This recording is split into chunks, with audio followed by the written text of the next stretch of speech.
नमस्कार दोस्तों, यह डिक्टेशन आध्यात्मिक टॉपिक पर आधारित है। आपको दोस्तों एग्ज़ाम क्वालिफाई करने के लिए ये नहीं होना चाहिए कि कुछ खास किताबों की प्रैक्टिस करके आप एग्ज़ाम देने जा रहे हैं। आपको हर उस कंडीशन के लिए तैयार रहना चाहिए। पता नहीं आपको कहाँ से डिक्टेशन बोल दी जाए, किस टॉपिक पे हो, अर्थशास्त्र पे हो, किसानों पे हो, आध्यात्मिक भी हो सकती है, राजनीति पे भी हो सकती है, तो कहीं से भी हो सकती है, किसी जीवनी हो सकती है। तो आपको कैसी भी डिक्टेशन लिखने की आदत होनी चाहिए। ऐसा नहीं होना चाहिए कि कुछ खास शब्दों की प्रैक्टिस करके आप एग्ज़ाम देने जा रहे हैं तो आप श्योर नहीं होंगे कि आप एग्ज़ाम क्वालिफाई कर पाएंगे। इसीलिए आपको सभी क्षेत्रों में डिक्टेशन लिखने की प्रैक्टिस करनी चाहिए, तभी आप स्टेनो का एग्ज़ाम क्वालिफाई कर पाएंगे। दोस्तों, ये आज की डिक्टेशन से संबंधित शब्द हैं। प्रत्यक्ष, सर्वज्ञानी, सर से सर्व मान लेंगे, ज्ञानी, सर्वश्रेष्ठ, अपराजित, पृथ्वी, प्र को आधा कर दिया, निहित स्वार्थ, निहित आधा करके ह को स्वार्थ इसी में जोड़ देंगे, अंतहीन, निरंतर, धराशायी, प्रलय, पूरा यह निकाल सकते हैं या फिर ऋषि प्रणाली में ये पीछे मैंने हुक जोड़ा है, ये यह का काम करता है। वैश्विक, सकारात्मक, सकार म से कर दिया आत्मक, ऐसे ही नकारात्मक, जीवन शैली, निश्चित रूप से, अर्थपूर्ण, अर्थ का सब चिन्ह है, इसी में पूर्ण जोड़ देंगे, जागरण, उत्तरदायित्व, अनिवार्य, अपरिमित, अपरिमित म को आधा कर दिया, निहारते, आकांक्षा, प्रदूषण, नियंत्रण, खिलवाड़, अग्रसर, अनुरूप। तो चलिए दोस्तों, डिक्टेशन शुरू करते हैं। 80 शब्द प्रति मिनट।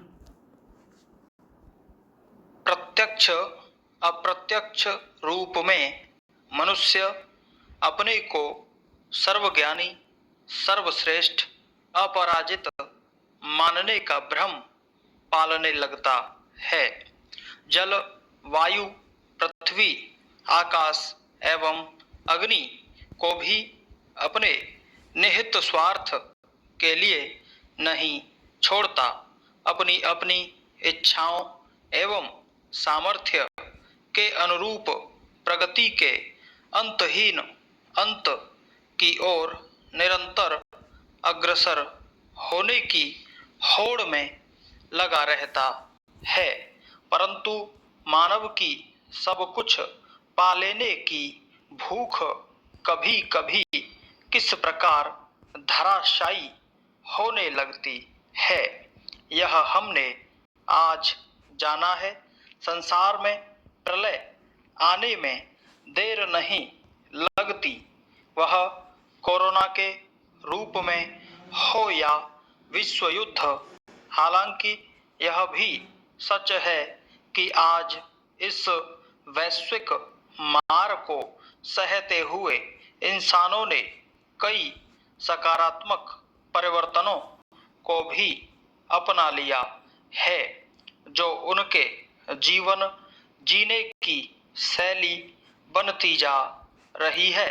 यदि हम आगे भी इसी जीवन शैली का पालन करते रहे तो जीवन निश्चित रूप से अधिक अर्थपूर्ण होगा। यहाँ तक कि लॉकडाउन के नियमों का पालन करने के लिए एक नवीन जग जागरण का उदय हुआ है।